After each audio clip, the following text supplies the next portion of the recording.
Life is a winding road, no telling where it goes. Driving through days and nights, won't stop for traffic lights. And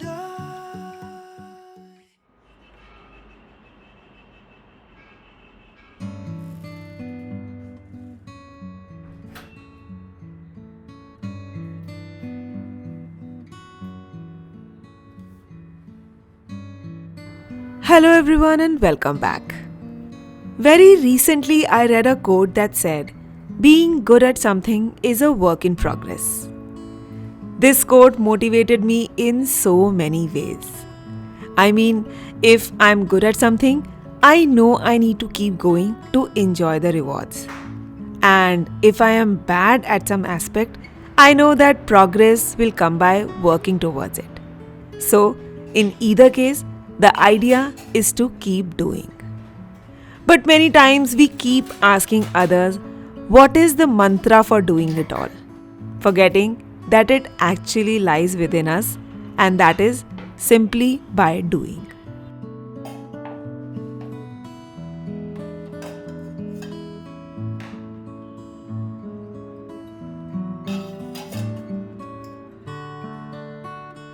On a winter weekend morning, cleaning the house and doing house chores is probably the last thing I want to do. But the more I think about it, the more friction I create, which only invites frustration. Instead, when I know what I need to do and start immediately without overthinking it, it's done before I realize it. It was Saturday and Rutvi had her extra class at school, so the morning started early. Once she had left, Karthik and I had our morning tea. Compared to the other days, weekend teas are so relaxing, or maybe I just like to feel that way. Otherwise, what's the difference? But anyway, I wanted to keep today very light.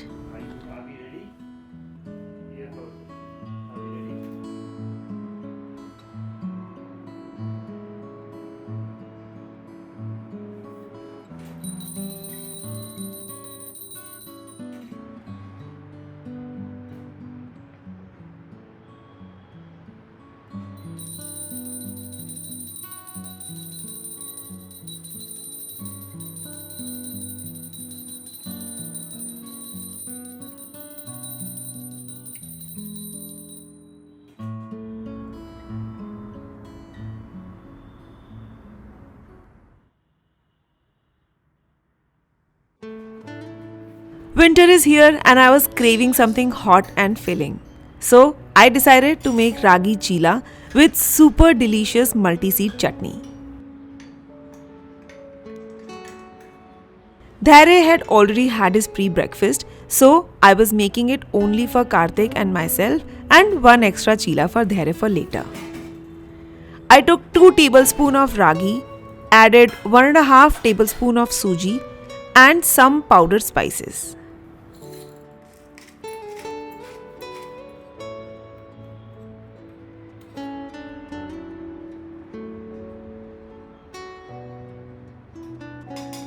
Now I'll blend everything in a mixer with a bit of water.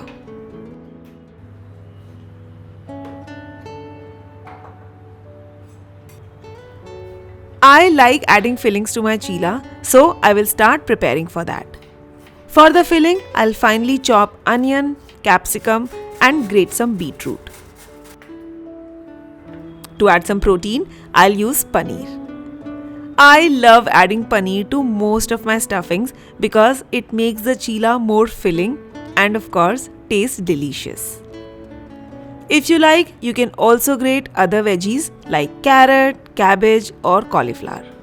To enhance the flavor of the filling, I'll add salt, black pepper, roasted cumin powder and black salt. Then mix everything well. The prep for the chila is done. But now I'll move on to making the multi-seed chutney. For this, I'll dry roast some sesame seeds, flax and pumpkin seeds.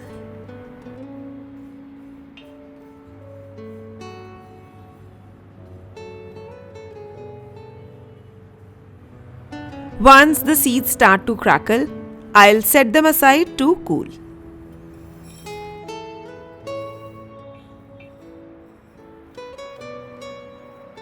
In a mixing jar, I'll add green chili, curry leaves, all the roasted seeds, salt, ginger, 1 date to balance the flavors, lemon juice, and curd.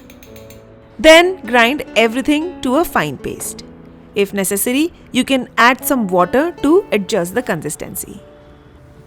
This chutney turns out very delicious and I highly recommend you give it a try. Once done, I'll add the tempering and the chutney is ready. Now it's time to make the chila. I'll mix the batter and adjust the consistency if needed. Then I'll spread the batter on the tawa and toast it on both sides.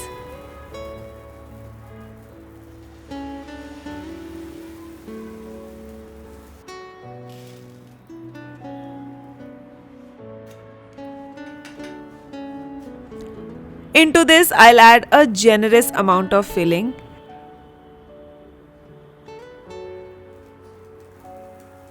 And our ragi chila is ready.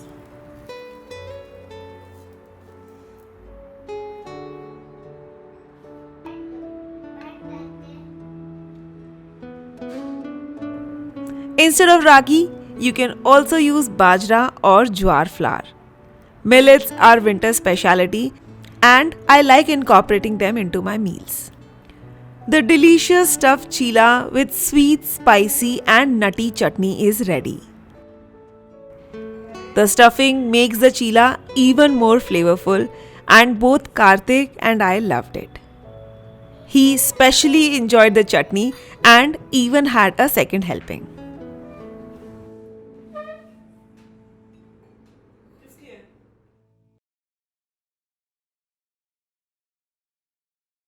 I bought some moti mirch and amla from the market but hadn't gotten time to cook them. I wanted to make a few condiments because they are must have in my fridge. On days when I want to serve an elaborate platter, condiments fill the empty space, and on days when I don't want to cook extensively, they pair perfectly with a simple dal or khichdi. This time I'm making besan mirch ke tapore and amla launchi. I'll start with the besan mirch and gather all the whole spices first. For the spices, I'll use methi seeds, sauf, cumin seeds, mustard seeds, 1 badi ilaichi, 1 dry red chili and half teaspoon kalonji. Next, I'll chop the chilies into bite-sized pieces. Cutting them this way helps the spices stick well and you get to taste the flavor in every single bite.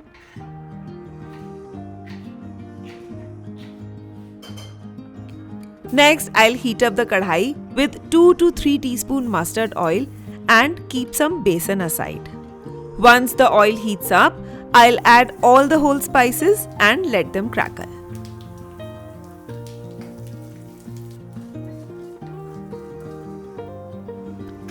After that, I'll add the chopped chilies and saute them well for 2 to 3 minutes. Be careful not to overcook the chilies or the tapore will become very lumpy. Once the chilies are slightly cooked, it's time to add the powdered spices. I'll start with hing, salt and turmeric and mix everything well. After 30 seconds, I'll add the besan and roast it for another minute. This way the besan will be roasted well with the mirch and spices and won't remain raw. Now I'll add the remaining powdered spices. Red chili powder, coriander powder and a pinch of garam masala powder. I'll also sprinkle some water to avoid the spices from burning and cook for 1 minute. That's it. I'll finish it off with a squeeze of lemon juice and some freshly chopped coriander. The mirch tapore is ready. I'll let it cool down before storing it in the fridge. It lasts for up to 5 days and makes the perfect spicy condiment for simple meals.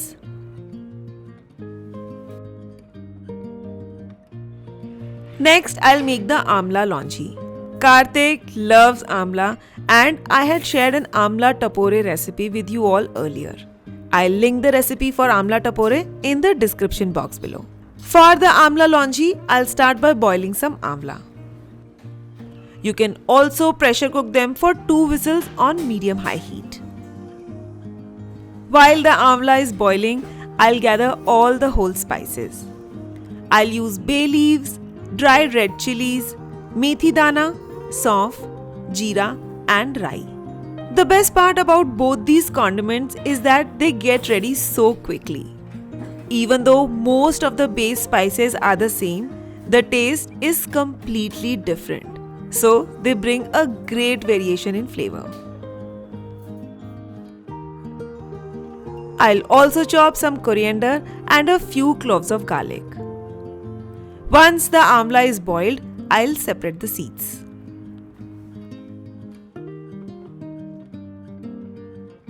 Now I'll heat 2 teaspoons mustard oil in the kadhai and saute the whole spices.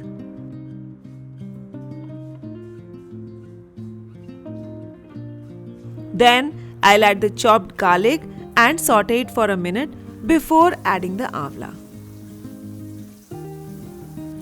If you don't want to boil the amla separately, you can chop it raw and cook it in water at this stage. Once it softens, follow the steps ahead.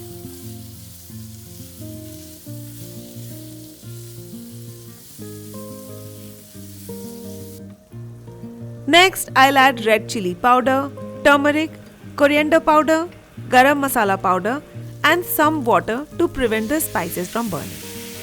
I'll cook the spices for around a minute.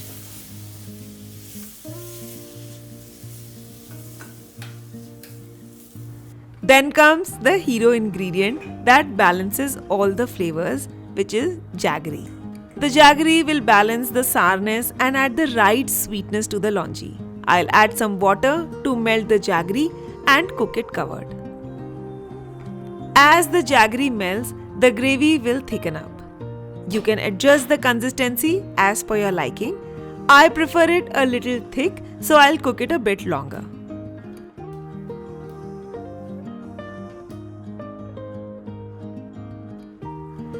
In the end, I'll grate some ginger as it leaves a very prominent flavor in the longi that tastes really good. I'll add salt and freshly chopped coriander and the delicious amla longi is ready.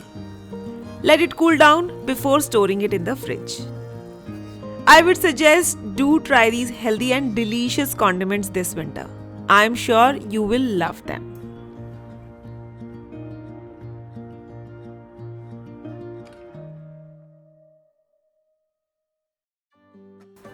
For me, winter weekends are for relaxing and enjoying numerous cups of tea. Karthik offered to make tea and how could I resist? Karthik enjoys his time in the kitchen and wants to learn cooking. He takes small steps by cooking for us on weekends some days. Of course, there is a mess to tackle later, but the food he serves with so much enthusiasm makes it all worth it. While I was making condiments, Karthik got a call from a friend and they started planning a picnic for the kids. I was thrilled with the idea and decided to pick Rutvi up from school and head directly to the picnic spot. Dhairya was also excited to go and so was I. Sometimes spontaneous plans are the best plans.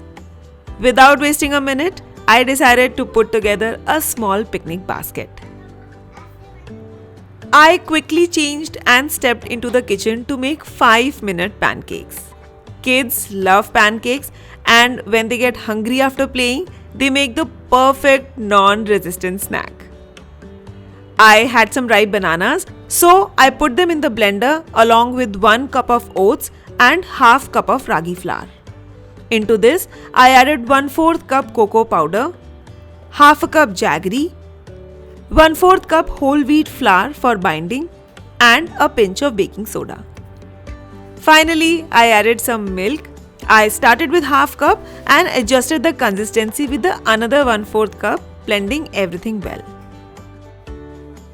Now all that was left was cooking them. I made them in a small sizes to create mini pancake sandwiches. The pancakes turned out very soft with the bananas.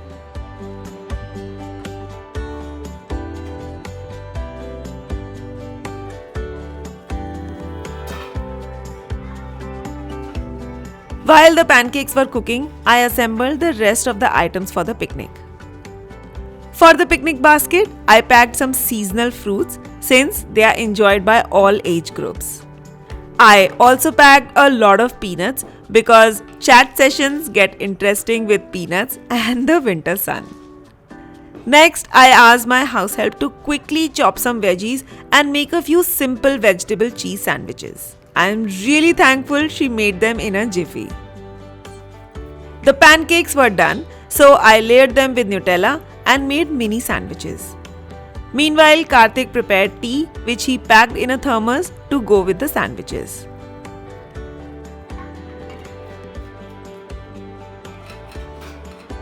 With all the prep done, I packed everything into a basket.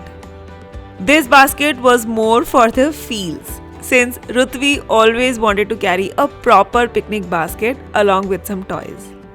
I packed just the snacks because there's a famous cafe at the picnic spot and we all plan to have lunch there.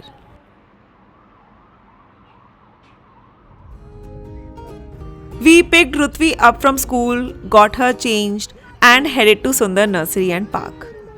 It's a beautiful and huge picnic spot in Delhi, and this is the perfect season to relax and enjoy this weather there. Of course, the place was crowded, but the park is so big and elaborate that there is a space for everyone. We reached around lunchtime and found that the cafe had a long wait. The kids were super hungry, so thanks to the picnic basket, we spread out our snacks there and the kids enjoyed every bite.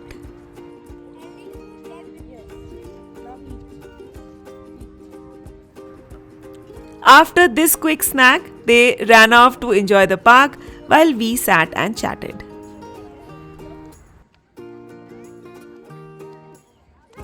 Finally, it was time to go inside the cafe and we were thrilled to see the location. It is a beautiful cafe along the lakeside which made it all the effort worth it. Finally, our food had arrived and good food, great ambience, friends and conversation made our day.